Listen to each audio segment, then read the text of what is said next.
This is the Dodgers Postcast, your instant game reaction for the Los Angeles Dodgers, part of the Locked On Podcast Network. Your team every day.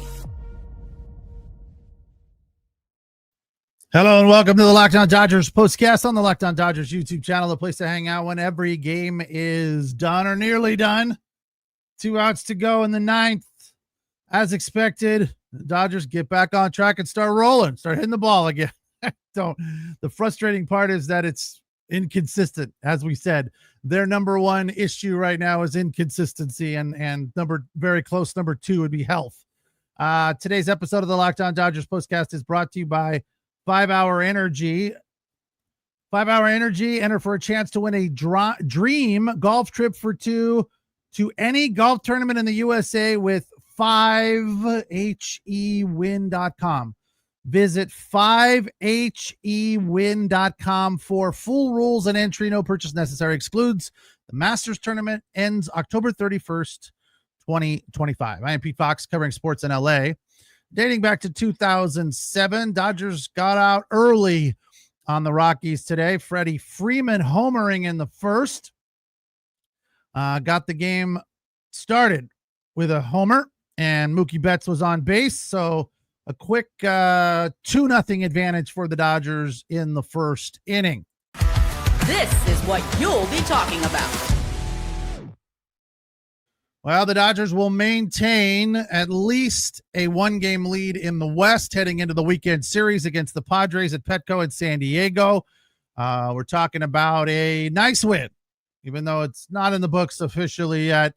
It's 9-5 at this point. I started a little early because if they figure out a way to lose this game, I would not want to come in here and talk about it. So I am, playing with not a full, complete deck of cards at this point because the game is not officially over. Vesia is pitching, struck out the first batter. I don't foresee a problem. But hey, anything's possible, right? Full count to Ritter as we're speaking here. But anyway, we're talking about a win, and we're talking about the Dodgers splitting a series in Denver, which I think, ultimately makes it kind of, a acceptable series. Granted, the two losses were ugly and unacceptable and had a lot of problems and issues. It wasn't like they just got beat. They did a lot of things that were wrong and made a lot of mistakes, had a lot of issues, didn't pitch well, didn't have any clutch hitting. There was just a lot of things to be frustrated and upset about in those, one of those two, in both of those games. There was just a lot of stuff to get up frustrated and not kind of do the whole, it's fine, turn the page, they're okay. I watched those games and I said, they're not okay. There are issues and they need to address these issues. And to Dave Roberts' credit, he did address those issues. Radmar Jammer says, Pete Fox, I give you credit. You're one of the few guys willing to speak to detractors and fans. Thank you. Appreciate it. I'll talk to anybody.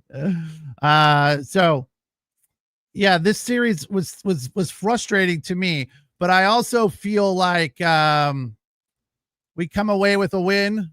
Craig is updating us that even though I see 1 out, he says 2 outs. Thank you, Craig. Yes. 2 outs. Shouldn't be a problem.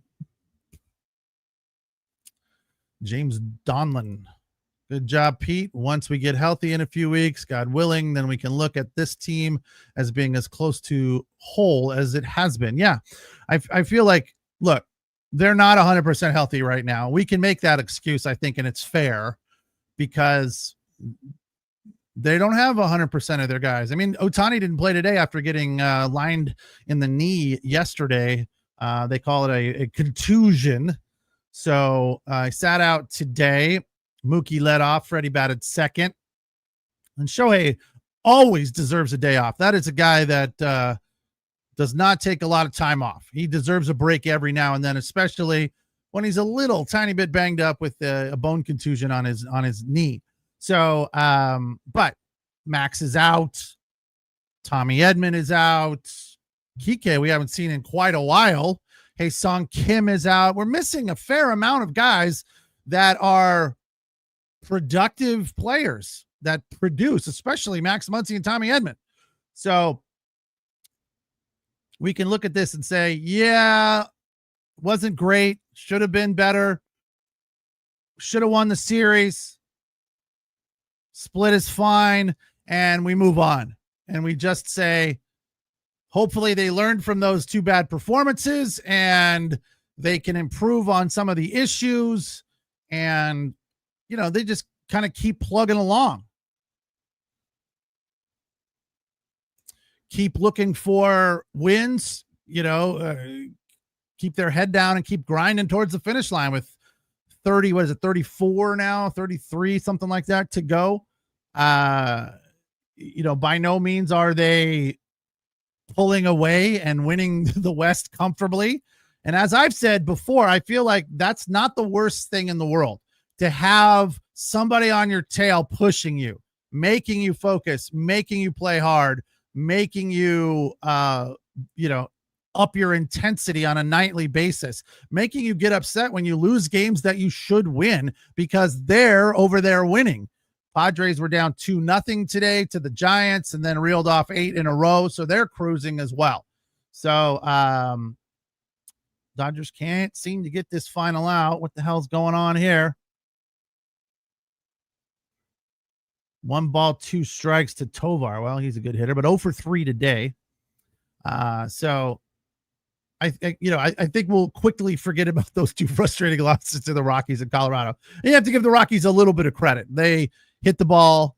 They played well. They came in on a bit of a run and we're final. So 9-5 the final. I did not put a hex or a jinx on the Dodgers in this one today. So that's good.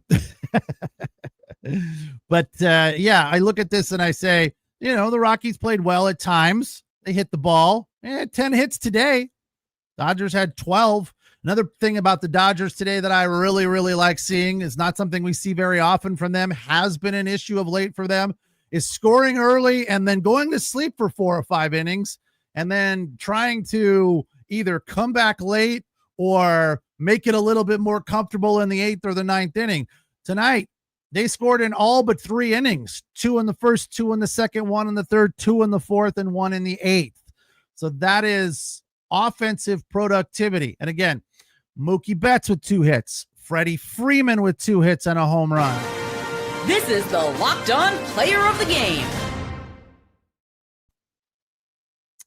Hope I didn't make it too obvious. We'll start with the honorable mention, Alex Freeland with 3 hits today for the Dodgers, 1 run and 1 RBI. But Freddie with the homer, now leading the National League, tied with Will Smith in the National League for batting average at 303. Freddie 2 for 2, 2 RBI, and the home run, which was a blast, 451 feet.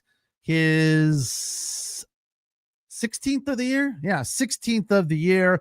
Pages also went deep. I guess we should give him honorable mention. What's interesting about his home run, it's his first road home run since April. Remember, he hit 16 in a row at Dodger Stadium and finally broke out of that. I don't want to call it a slump, but out of that trend by homering today, 413 feet on his home run, 409. So not quite the Freddie blast, but nonetheless, a heck of a nice connection to be sure. We'll take the break. When we come back, we will do turning point of this game and we'll get into Kershaw's day.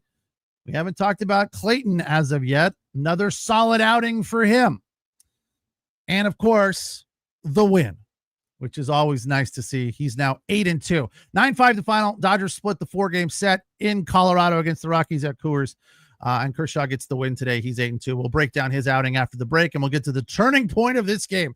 I am Pete Fox. It's the Locked On Dodgers postcast on the Locked On Dodgers YouTube channel.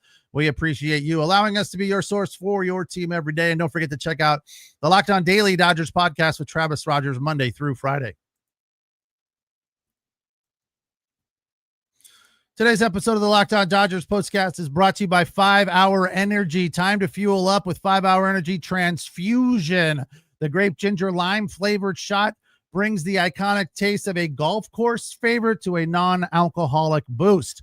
Perfect for sinking birdies or making great memories with friends. It's a hole-in-one for your energy game. Whether you're out on the course or just need a little extra push to power through your day, 5 Hour Energy Transfusion delivers the clubhouse flavor you love without ever leaving the green. Golf isn't about only golf and playing and, the game itself. It's also about good times and hanging out with good people, which usually equals or leads to good flavors. Right. Of course it does. Yeah. Grape, ginger, and lime go very well together. And this is what the 5 Hour Energy Transfusion is all about. Now you can amp up with the fun even more just by snap and enter for a chance to win a dream golf trip for 2 to any golf tournament in the USA. Tee up that trip. Visit 5hewin.com for full rules and entry. No purchase necessary. Excludes the Masters. Ends October 31st, 2025. Today's episode also brought to you by Monarch Money. Most people can't name all their financial accounts or even what they're worth, whether it's 401ks, properties, investments. And when you don't have the full picture, you can end up leaving money on the table. That's where 5 Hour Energy and Monarch Money come into play. If you're having trouble focusing on your investments and your finances, have a 5 Hour Energy and then go to monarchmoney.com. It's an all-in-one personal finance tool that brings your entire financial life together in one clean, easy to use interface on your laptop or on your phone. Monarch Money is built for people with busy lives. If you are one of those people that put off organizing your finances, Monarch Money is for you. Don't let your financial opportunities slip through the cracks. Use the code LOCKEDONMLB at monarchmoney.com in your browser for half off of your first year. That's 50% off the first year at monarchmoney.com with the code LOCKEDONMLB.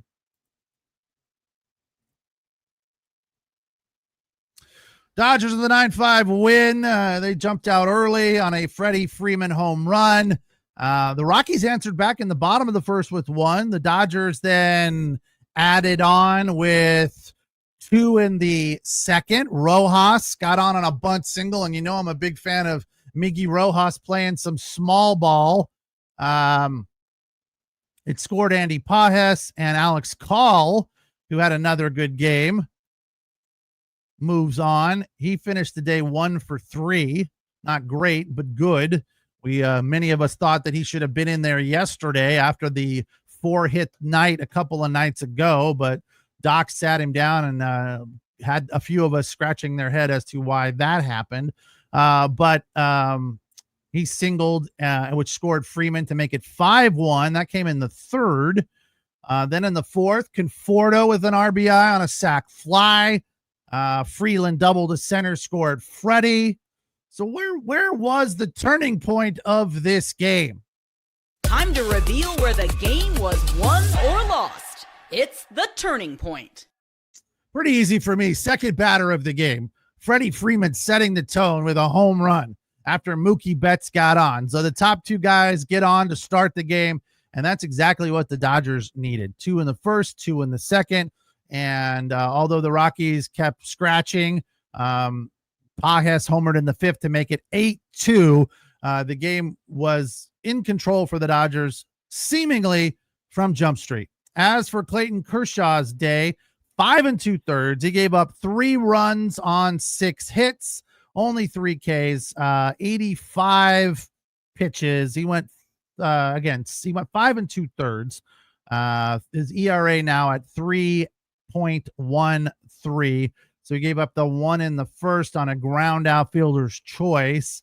Then he gave up 1 in the 4th on a sacrifice. it never really felt like the Rockies were starting to put it together and threatening and rallying, really, other than in the sixth when he got pulled. That was the only time where we were maybe a little bit like, but it was 8-2 at that point. They did score one there to make it 8-3, but Kershaw had the command and the control that we've seen from him lately. He's now 8-2. He has become, and I don't know that it should be surprising. I think it is to some of you. It shouldn't be, though. He's become the Dodgers' most reliable starter of late. We can kind of go back to it's Kershaw day again, and feel good and positive and excited about that. Kershaw's got the ball. We've got a much better opportunity to win today than if some of these other guys are on the mound. Yamamoto, I know we've argued about that through this month, that he has been good or not good or awful or not awful, or I've gone back and forth with a bunch of you that he's been fine. He had one good outing this month so far, and the other two were very shaky. One of them was really bad, and the one to start this series wasn't as bad as I initially proclaimed. I kind of walked that back a little bit, that it was acceptable. He did go 7, and that's a solid outing. The offense really let them down, and the defense did too, to a certain extent, in game 1 of this series. So but again, Yamamoto has been super reliable for us lately, and now we're kind of like, hasn't been great. Ohtani also, last 2 outings, given up a ton of runs, not been great. Snell's been good, as has what's his name? Blanking. Snell and Glass now. Thank you. Those guys have been good since returning from the IL, pretty reliable, but not more reliable than Kershaw.